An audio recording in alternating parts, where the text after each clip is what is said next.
नमस्कार, तुम्हा सगळ्यांचं स्वागत आहे मुंबई तकमध्ये। आज दुपारचा वीकेंड तुम्ही काहीतरी वेगळा प्लॅन केला असेल, कुठे फिरायला जायचा प्लॅन करत असेल, पण एक राजकीय भूकंप आजच्या दुपारमध्ये घडलेला आहे आणि तो म्हणजे अजित पवारांनी उपमुख्यमंत्री म्हणून शपथ घेतलेली आहे। काही वेळापूर्वी राजभवनामध्ये त्यांचा शपथविधी झालेला आहे।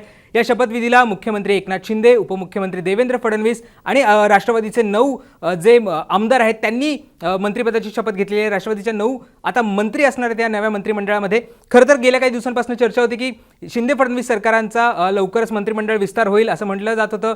शिंदेंच्या आमदारांच्या अनेक आमदारांची मंत्री म्हणून वर्णी लागेल, पण वेगळंच काहीतरी घडलेलं आहे आणि वर्णी लागलेली आहे राष्ट्रवादीच्या 9 आमदारांची। आता शिंदेंचे 9 आमदार आहेत, राष्ट्रवादीचे 9 आमदार आहेत आणि भाजपचे सुद्धा जे 9 आमदार आहेत ते आता मंत्री झालेले आहेत। त्यामुळे आजच्या दिवसातली सर्वात महत्त्वाची बातमी होती ती म्हणजे अजित पवारांनी उपमुख्यमंत्री म्हणून शपथ घेतलेली आहे। खरं तर गेल्या काही दिवसांपासून या सगळ्या चर्चा सुरू होत्या। अजित पवार राष्ट्रवादीमध्ये बंड करणार आहेत, अजित पवार शिंदे फडणवीसांना जाऊन मिळणार आहेत, अशा सगळ्या बातम्या आल्या होत्या। संजय राऊतांनी सुद्धा रोखठोकमध्ये याबाबतचा सदर लिहिलं होतं, त्याच्यामधनं त्यांनी अनेक गोष्टी लिहिल्या होत्या। त्यानंतर अजित पवारांनी स्वतः खुलासा केला होता की या सगळ्या बातम्या, या सगळ्या चर्चा या खोट्या आहेत, अशी कुठलीही शक्यता नाहीये। परंतु संजय राऊतांची शक्यता आज खरी ठरलेली आहे आणि अजित पवारांनी उपमुख्यमंत्री म्हणून शपथ घेतलेली आहे। माझ्या स्क्रीनवर बघताय की अजित पवार साईन करतायत आणि ती साईन करतायत उपमुख्यमंत्री म्हणून। आता अजित पवारांनी ही शपथ घेताना किंवा उपमुख्यमंत्री म्हणून पदग्रहण करताना त्यांनी एक विक्रम सुद्धा रचलेला आहे। तो नेमका विक्रम काय तेच आपल्याला समजून घ्यायचा आहे। तर अजित पवारांनी जो विक्रम रचलेला आहे तो म्हणजे त्यांनी गेल्या 3 वर्षाच्या कार्यकाळामध्ये 3दा उपमुख्यमंत्री म्हणून शपथ घेतलेली आहे। आता ती कशी आणि कधी कधी घेतली आहे ते सुद्धा आपल्याला समजून घ्यायचं आहे। तुम्हाला आठवत असेल तर महाविकास आघाडीचं जेव्हा सरकार स्थापन होत होतं तेव्हा सुद्धा एक शपथविधी झाला होता। खरं तर उद्धव ठाकरेंनी जेव्हा भाजपसोबत जाण्याचा नकार दिला, त्यांना जी मुख्यमंत्री पदाची जी 2.5 वर्षाचा जी ऑफर दिली होती किंवा जे त्यांना वचन दिलं होतं ते मोडलं असं उद्धव ठाकरेंचा दावा होता आणि त्यामुळे त्यांनी भाजपसोबत फारकत घेऊन महाविकास आघाडी स्थापन करायचा प्रयत्न केला होता। काँग्रेस राष्ट्रवादीला सोबत घ्यायचा प्रयत्न केला होता। त्यामध्ये उद्धव ठाकरे असतील, शरद पवार असतील किंवा संजय राऊत असतील यांची भूमिका खूप महत्त्वाची होती।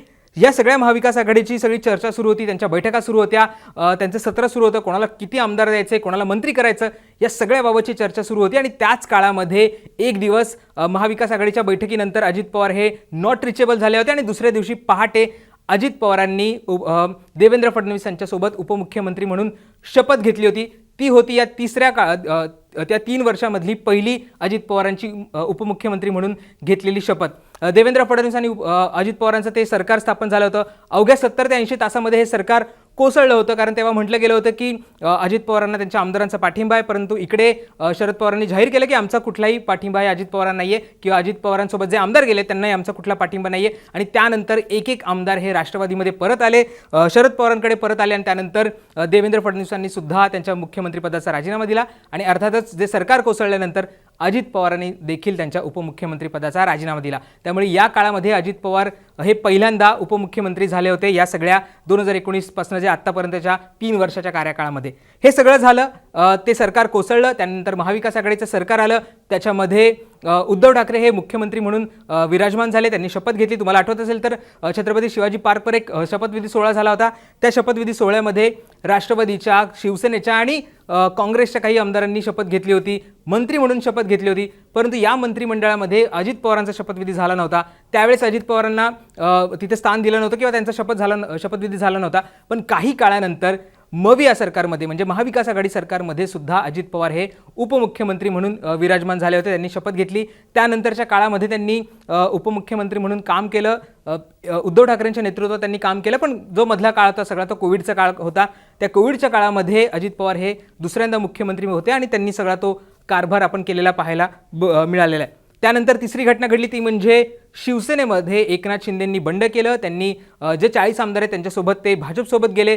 गुवाहाटी, गोवा, सुरतचा सगळा प्रवास तुम्हाला सगळा माहिती आहे। त्यांनी नवीन सरकार स्थापन केलं आणि देवेंद्र फडणवीसांसोबत त्यांनी नवीन सरकार स्थापन केलं। त्या सरकारमध्ये ते मुख्यमंत्री म्हणून त्यांनी शपथ घेतली आणि देवेंद्र फडणवीस यांनी उपमुख्यमंत्री म्हणून शपथ घेतली। अर्थात गेल्या 2च दिवसांपूर्वी या सरकारला आता 1 वर्ष सुद्धा पूर्ण झालेलं आहे। त्याबाबतचे त्यांनी अनेक जाहिराती सुद्धा दिल्या होत्या। त्याच्यामध्ये कसं 1 वर्षामध्ये विकास केला आहे हे सांगण्यात आलं होतं। तर दुसरीकडे महाविकास आघाडीने सुद्धा राज्यभरामध्ये सभा घेतल्या होत्या आणि या सभाच्या माध्यमातून येणाऱ्या निवडणुकांमध्ये महाविकास आघाडी कशी एकत्र राहील, कशी एकसंध राहील याच्याबाबतचं भाकीत केलं होतं। परंतु नंतरच्या काळामध्ये ज्या चर्चा सुरू झाल्या त्या म्हणजे राष्ट्रवादीमध्ये आता अजित पवार बंड करतायत की काय, कारण गेल्या काही काळापासून या सगळ्या बातम्या सुरू होत्या, गेल्या 2 महिन्यापासून या सगळ्या बातम्या सुरू होत्या. याची सुरुवात झाली ती म्हणजे संजय राऊत यांनी रोखठोकमध्ये एक सदर लिहिलं होतं आणि त्या सदरामध्ये त्यांनी या सगळ्याबाबतची एक शक्यता वर्तवण्यात आली होती. त्यांचं असं म्हणणं होतं की अजित पवार काही आमदारांना घेऊन हे भाजपसोबत सरकार स्थापन करतात. तेव्हा असं सुद्धा म्हटलं गेलं होतं की शिंदेंना बाजूला घेऊन अजित पवार हे भाजपसोबत जातील. परंतु या सगळ्या चर्चा सुरू झाल्यानंतर अनेक बातम्या आल्या, त्याच्याबाबतचे सगळे न्यूज रिपोर्ट्स आले आणि त्यानंतर अजित पवारांनी सुद्धा याबाबतचा खुलासा केला. कारण त्याच्या आधी काही काळ ते अजित पवार नॉट रिचेबल होते, त्यांनी मौन बाळगलं होतं. त्यानंतर तुम्हाला आठवत असेल तर विधान भवनामधनं ते बाहेर आले होते आणि तिथेच त्यांनी एक पत्रकार परिषद घेतली होती आणि त्यामुळे त्यावेळेस त्यांनी सगळ्या या शक्यता नाकारल्या होत्या. असं काहीही नाहीये असं सुद्धा ते म्हटले होते आणि त्यांनी संजय राऊतांवर सुद्धा टीका केली होती की आमच्या प्रवक्त्यांचं काम तुम्ही करू नका, तुम्ही ज्या पक्षाचे नेते आहात त्या पक्षाबाबतचीच भूमिका तुम्ही मांडा, आमच्या पक्षाबाबतची भूमिका आमचे नेते मांडतील. हे सगळं झाल्यानंतर अशी चर्चा होती की अजित पवारांचं बंड थंड झालेलं आहे, आता अजित पवार कुठेही जाणार नाहीये. जी शरद पवारांची खेळी होती किंवा संजय राऊतांची खेळी होती ती यशस्वी झाली अशा शक्यता वर्तवल्या जात होत्या. सगळं वातावरण शांत होतं. आपण बघितलं तर मधल्या काळामध्ये अजित पवार अनेक ट्विट सुद्धा करत होते. मग मुंबईमधल्या मुलीवर जो बलात्काराची घटना झाली त्याच्याबाबतचा असेल, काल सुद्धा जो अपघात झाला त्याच्यावर सुद्धा अजित पवारांनी ट्विट केलं होतं आणि इतर जे महाराष्ट्रामध्ये विषय झाले त्या सगळ्यांबाबत अजित पवारांनी ट्विट केलं होतं, त्याची टीका सुद्धा केली होती. त्यांनी जाहीर भाषणांमध्ये शिंदेंवर सुद्धा टीका केली होती. पण याच्या मधल्या काळामध्ये सगळा ट्विस्ट आला तो म्हणजे गेल्या काही दिवसांपूर्वी राष्ट्रवादीचा 25वा वर्धापन दिन झाला आणि या वर्धापन दिनामध्ये अजित पवारांनी जाहीर भाषणामध्ये एक त्यांची जी मनातली खदखद आहे ती व्यक्त केली होती. कारण याच्या आधीच्या काळात दिल्लीमध्ये जी बैठक झाली होती त्यावेळेस तिथे सुप्रिया सुळेंना कार्याध्यक्ष केलं होतं पक्षाचं, त्याचबरोबर प्रफुल्ल पटेल यांना सुद्धा कार्याध्यक्ष केलं होतं आणि अनेक जे नेते आहेत त्यांना सुद्धा विविध पदं देण्यात आली होती. परंतु अजित पवारांना कुठलंही पद देण्यात आलं नव्हतं. त्यामुळे राष्ट्रवादीचा जो वर्धापन दिन झाला आणि त्या वर्धापन दिनामध्ये अजित पवारांनी जाहीर भाषणामध्ये शरद पवार मंचावर असताना मनातली खदखद व्यक्त केली आणि त्यांनी तेव्हा म्हटलं की मला काही जे विरोधी पक्ष नेते पद आहे त्याच्यामध्ये कुठलाही इंटरेस्ट नव्हता, परंतु नेत्यांनी सांगितलं, शरद पवारांनी सांगितलं म्हणून हे पद मी भूषवलं. परंतु आता मला हे पद काही भूषवायचं नाहीये, याच्यामध्ये मला काही काम करायचं नाहीये, मला संघटनात्मक जबाबदारी द्या, संघटनेमधलं कुठलं तरी पद द्या आणि त्या पदाला मी न्याय देतो की नाही बघा, असं ते अजित पवार म्हणाले होते. त्यावेळेस त्यांनी म्हटलं होतं की त्यांनी एक अल्टिमेटम सुद्धा दिलं होतं, असं सुद्धा माहिती मिळते की 1 जुलैपर्यंत मला कुठलं तरी पद द्या असं सुद्धा ते म्हटले होते. असं सगळी शक्यता वर्तवण्यात येते, अशा माहिती येते. आणि त्यानंतर कालच तो 1 जुलै झाला, परंतु कुठलंही पद अजित पवारांना देण्यात आलं नव्हतं आणि त्यामुळेच जी खदखद आहे अजित पवारांची ती वाढत गेली होती आणि त्यामुळे आज आपण बघतोय की त्यांनी उपमुख्यमंत्री म्हणून शपथ घेतली आणि ते शिंदे फडणवीस सरकारमध्ये आता उपमुख्यमंत्री झाले आहेत. हा शपथविधी होण्यापूर्वी शरद पवारांनी सुद्धा पुण्यात पत्रकार परिषद घेतली आणि त्यावेळेस ते म्हणाले की ही जी सगळी बैठक आहे, अजित पवारांनी जी त्यांच्या बंगल्यावर बैठक बोलवली आहे किंवा आजचा शपथविधी याच्याबाबत मला कुठली माहिती नाही आणि आम्ही जे अजित पवारांनी त्यांची मनातली खदखद व्यक्त केली होती की त्यांना संघटनेतलं पद पाहिजे त्याच्याबाबतची आम्ही एक बैठक बोलवली होती, पण ती बैठक आज नव्हती, ती बैठक पुढच्या काही काळामध्ये होणार होती आणि ही बैठक का बोलवली याच्याबाबतची कुठलीही माहिती नाही आहे.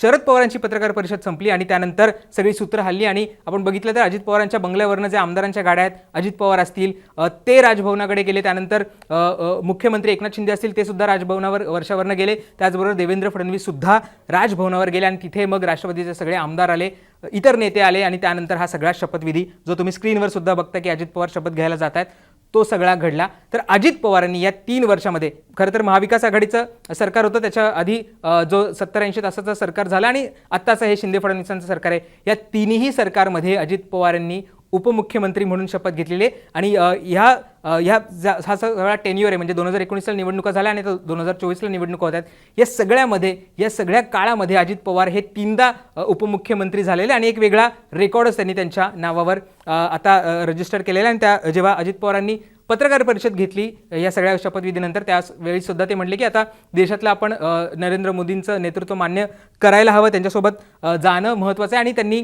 पुढचे संकेत सुद्धा दिले. ते म्हटले की येत्या निवडणुका आम्ही भाजपसोबतच लढणार आहोत, नरेंद्र मोदींच्या नेतृत्वातच लढणार आहोत आणि घड्याळ या चिन्हावरच लढणार आहोत, सगळा पक्ष माझ्यासोबत आहे, त्यामुळे येत्या निवडणुका आम्ही एकत्र लढणार आहोत. आता बघणं महत्त्वाचं असणार आहे की शरद पवार या सगळ्यावर काय बोलतात.